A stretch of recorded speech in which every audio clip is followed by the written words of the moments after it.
Watch us on TV on our sponsor, Mohawk Valley Living TV show and magazine. Check your local listings.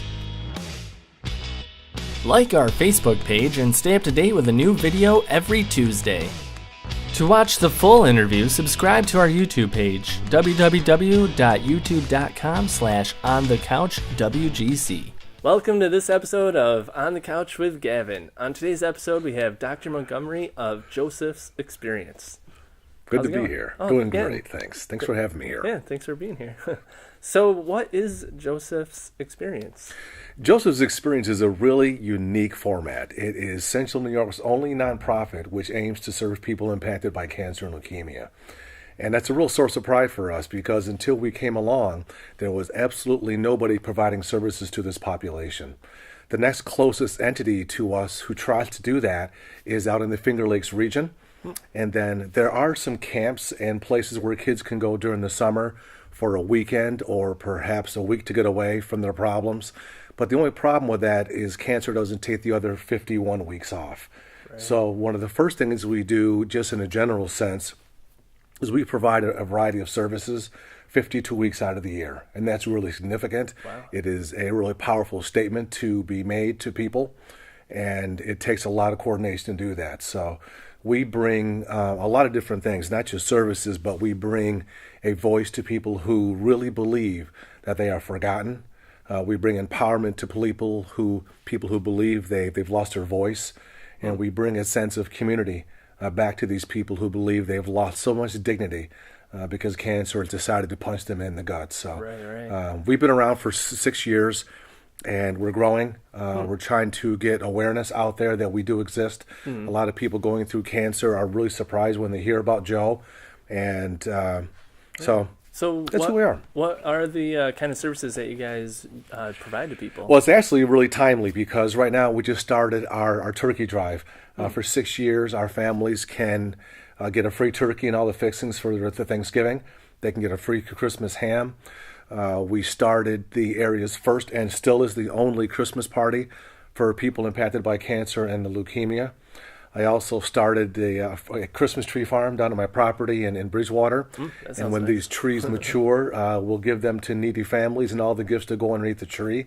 Right. And because I'm part Cherokee, when people come down in the spring to plant trees, in theory what we'll do is we'll cut a tree and we'll plant another tree in the same location.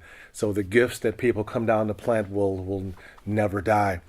Our families, sadly, with people impacted by cancer, there's a very high divorce rate in families because of financial stress, emotional stress. It's an incredibly painful experience. So we provide a lot of activities as well. Our families can pick any state park and go camping for free for a week. Wow. If they don't have tents and materials and food, we'll provide everything that they have to have. We have a fishing derby every spring, which is kind of great. Nice. My brother Joe, who I'll certainly talk about, always took me fishing when I was a kid. And so every year we have a fishing derby where for about an hour we have a lot of screaming kids. And we give away some great things. We've given away cash. We've given away a kayak in conjunction with 2 fire departments. Last year we gave away a beautiful grill and all the fixings. And we also do a lot of things in terms of support. We started a conversation in the fall and winter where people can come and get together to talk about their experiences. Because the number one thing people tell us, Gavin, besides that they feel alone, is that they have no one they can speak to that they can relate to. So that's quite a few of things what we do. Wow, yeah. So a lot of community events to get people together, just interacting, talking about. And we've expanded that too. Sheriff Mashel is a real good friend of mine, and we kicked off a Cops versus Celebrities basketball game. Okay. And what that does is we have a lot of thanks in our lives for law enforcement, despite what's happening in the perceptions in 2016. But we found a really unique way to give law enforcement an opportunity to shine. And they really care about people impacted by cancer, and we've given them a vehicle with to do that. So we started with a Cops versus Celebrities game. A lot of local lawmakers and sheriffs, county exec, they all come out and play against the police officers. And who has a better game? You know, it varies because I tell you that the cops lost last year, and it's a sore subject with the sheriff. So, but that's chaired by the mayor of Utica, so it gets a lot of our local politicians involved and active, just like you're saying. And now it's expanded. We're in our 5th year this year in March, and we have 3 games now. Kids have an opportunity to give back.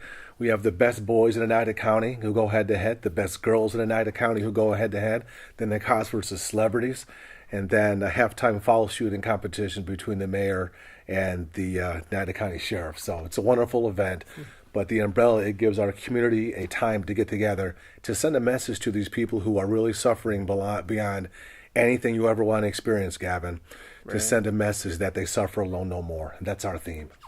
Definitely. So what are all these? This is a really great idea. And when I first came up with the idea, people thought it was crazy. Specifically, I should say the sheriff thought it was crazy. Yeah. I had to have knee surgery a few years ago on my meniscus. And the surgeon said, well, you can do one of 2 things. You can swim, which no. Or he said, you can ride a bicycle. So I called up Sheriff Mashel and I said, I've got a really great campaign to get Joe's experience out there and to show support for people who are suffering.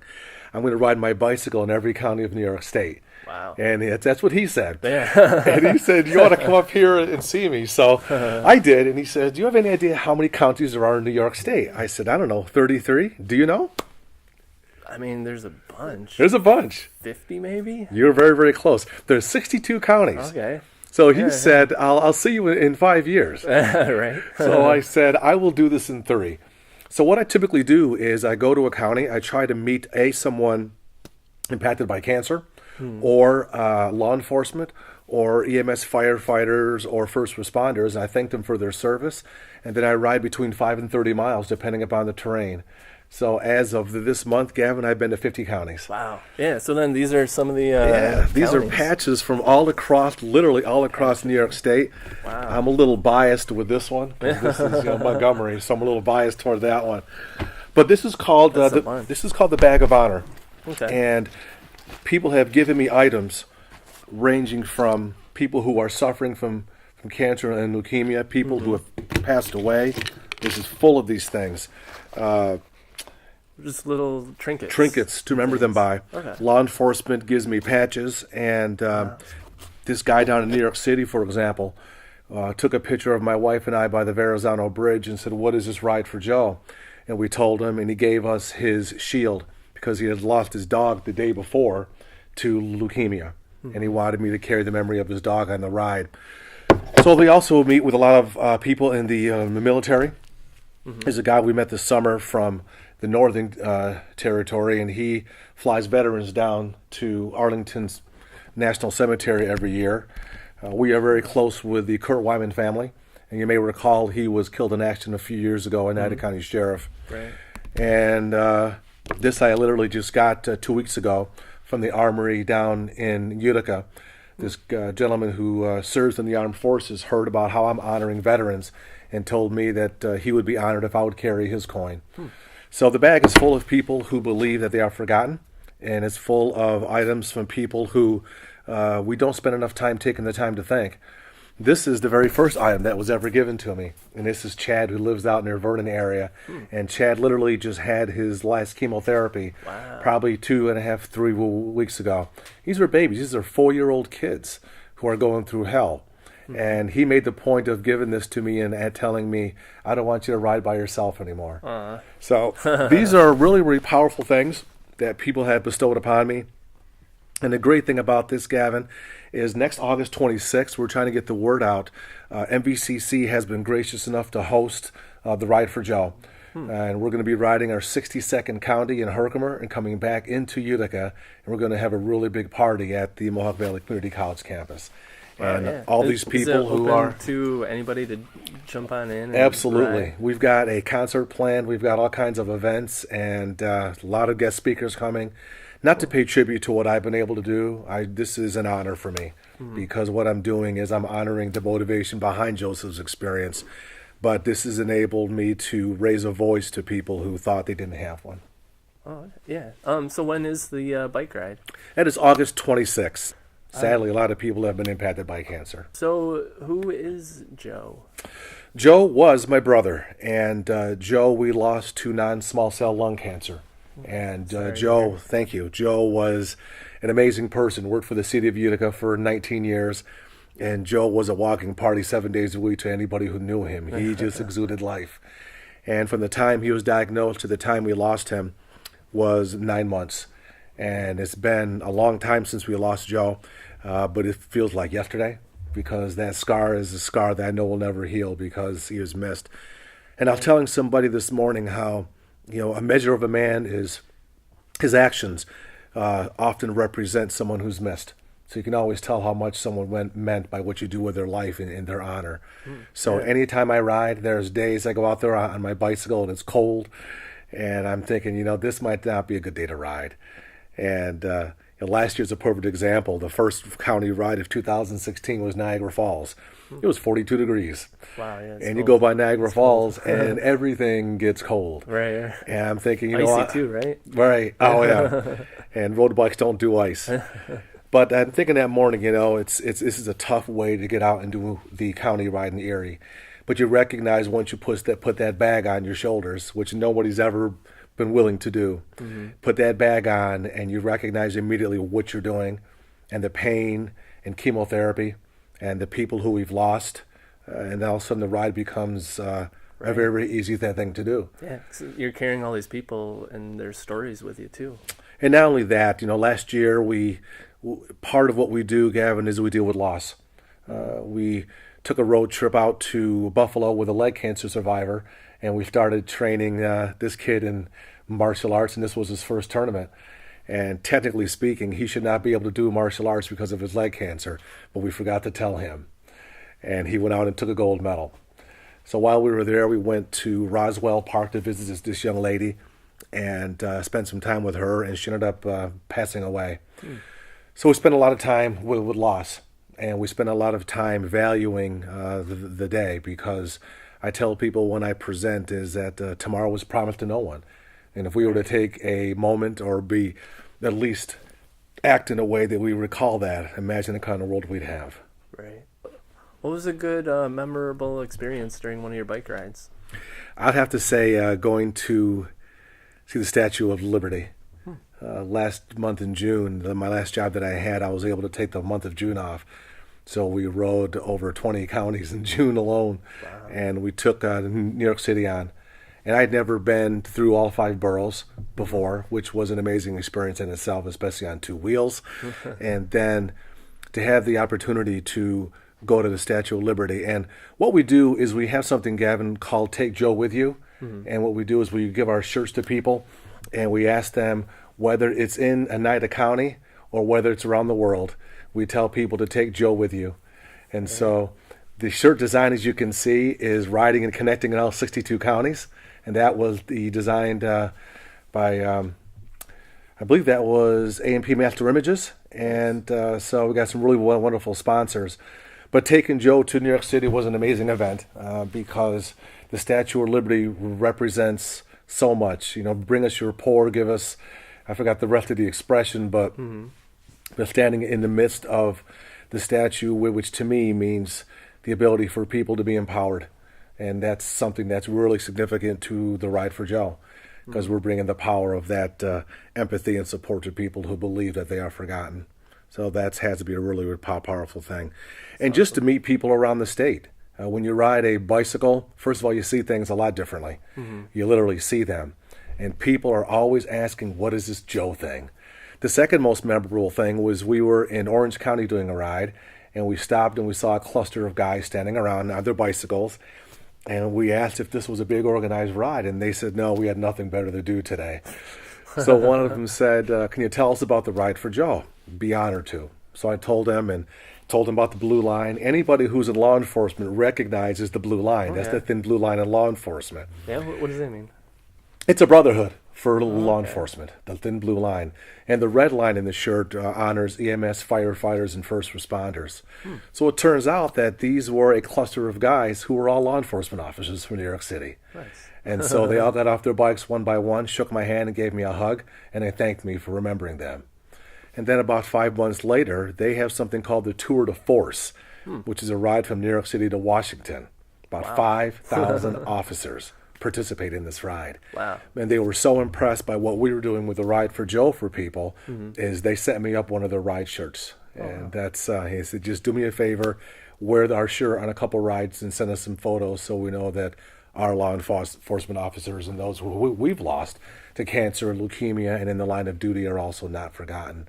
So once again, that goes back to the level of responsibility by doing something which people don't think of, and that's taking a simple bike ride. Right. Yeah. Definitely brings awareness to it when you see like 5,000 people and riding through the streets for sure.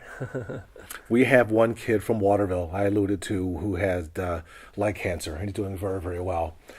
And he'll be a black belt in probably a year and a half. Nice. And at the Cops versus Celebrities basketball game, we started giving away bicycles in conjunction with one of our sponsors. They're $1,000 bikes. And if we award you a bicycle, you have to lead the next county Ride for Joe. So this year, it was Isaiah Snow from Waterville, and he led the Ride for Joe this year. And during his post-interview, he was telling the interviewer how riding a bicycle really hurts his legs because he had surgery on him when he was a child. But he said, that's not going to stop me. I will be in the ride again next year.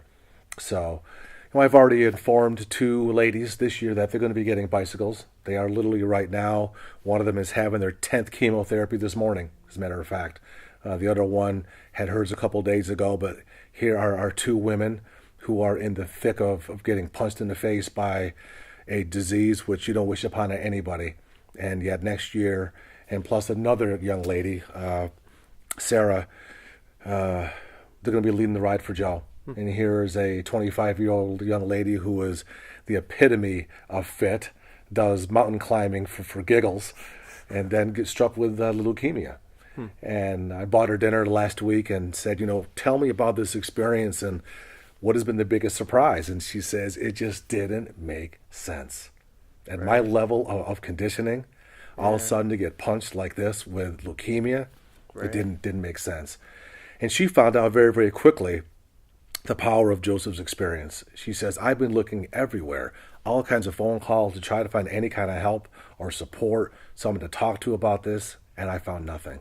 She says, Joseph's is my new family. So we're very, very pleased and honored to carry that message. That's awesome. And then she'll be leading it next year. Oh yes, she is. She's already committed. So I'm really excited for her. Great. So then, what are some of the motives behind Joseph's experience for you to create that? Well, a lot of people may or may not know, and I surprise a lot of people because I have very high energy. I go 7 days a week like the Energizer Bunny, and besides the loss of my brother, there are 2 other very powerful motivators to this not-for-profit. One was my niece, Maya, and she was struck at 9 years old with a very aggressive form of leukemia. And you don't forget those phone calls. You don't forget rushing to Syracuse to meet them there. You don't forget the screams, which you still hear as they draw blood and fluid from a kid's spine. Right. You never forget those things. And thanks be to God, Gavin, not only did she survive, she's a Make-A-Wish baby. She gets flown around the country to speak to large auditoriums about her journey. She ended up graduating from Harvard and NYU School of Business, and she is a big advocate of what we do. And personally, more than 18 years ago, I was so sick I planned my funeral.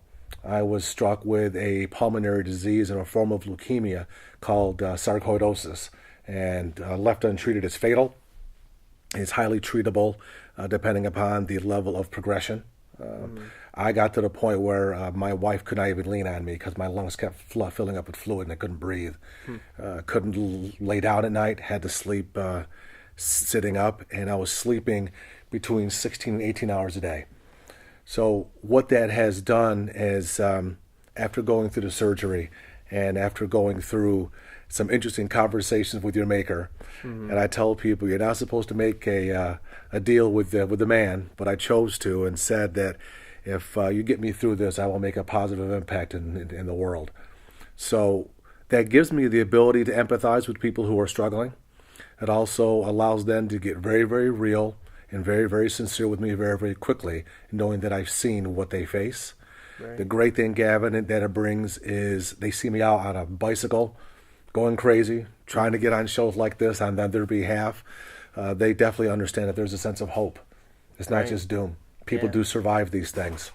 And so for me, I'm doing this 7 days a week. I'm talking to anybody who will listen. I'm walking around with that bag. I'm wearing my Joe shirts. I'm giving away shirts because the ride theme as we go through the county and go through the New York State is you suffer alone no more. And if anything resonates for our message, that's really, really important.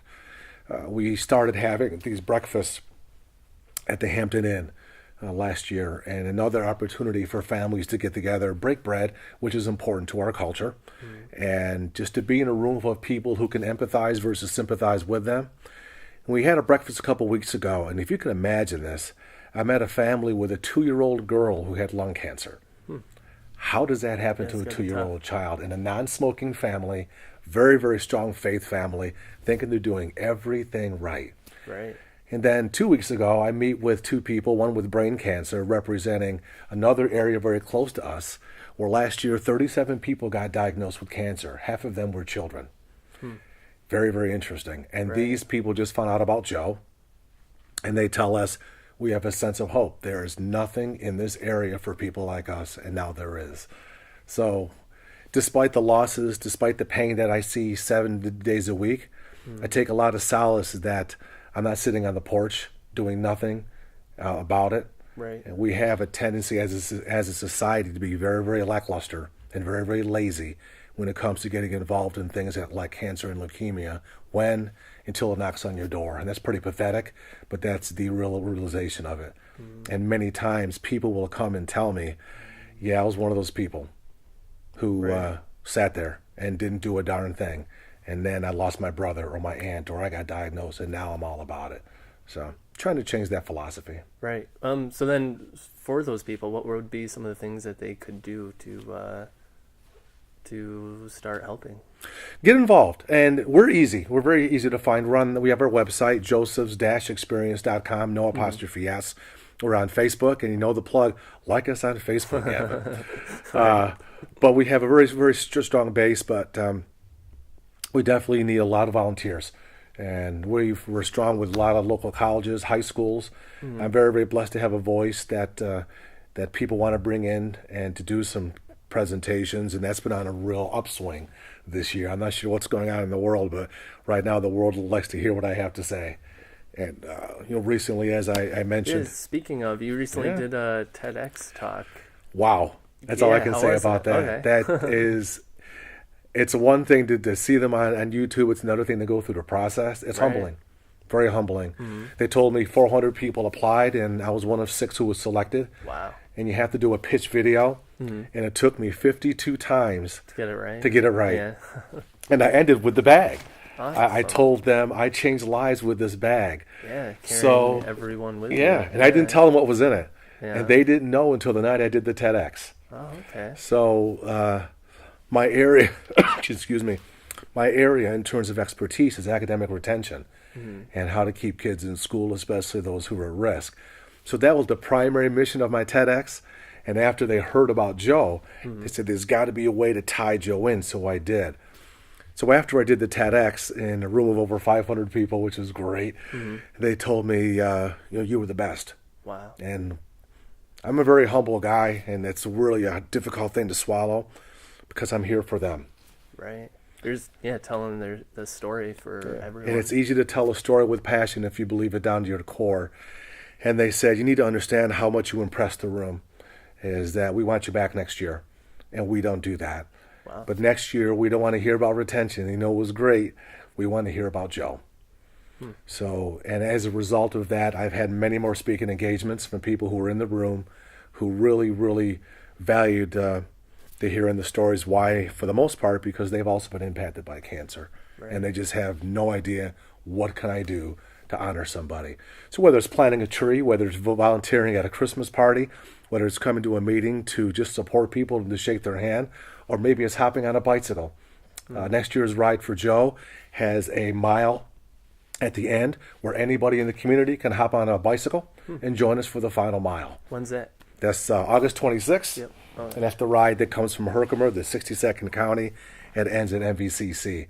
So one of the things that differs from a lot of different rides you may have heard of is we incorporate the community into that ride too. And that's really unique. I think people need to know that what you've done here is incredible. It caught my eye. More and more people need to understand and value that when people take the time like yourself to get to know their community and to give the community an opportunity to raise a voice, they need to be commended for that. So on behalf of people who I serve, Gavin, I hope you don't take this lightly. No, I hope you recognize that they're going to thank you. And I hope that I can convince you to come to one of our events to see what we do and to meet the people, because when they shake your hand and say thank you, you're never going to forget that. And you have an opportunity to do that. So I can't thank you enough. Yeah, thank you for being on the couch and sharing your story with everyone. This is great. Here. And I can't wait to check out one of your events. Sounds good. Soon. So that's awesome. Thank you, Gavin. Thank you. Thank you guys for watching this episode of On the Couch with Gavin. Make sure to like our Facebook page and to check out our YouTube page for the full interview. And we'll see you guys next time.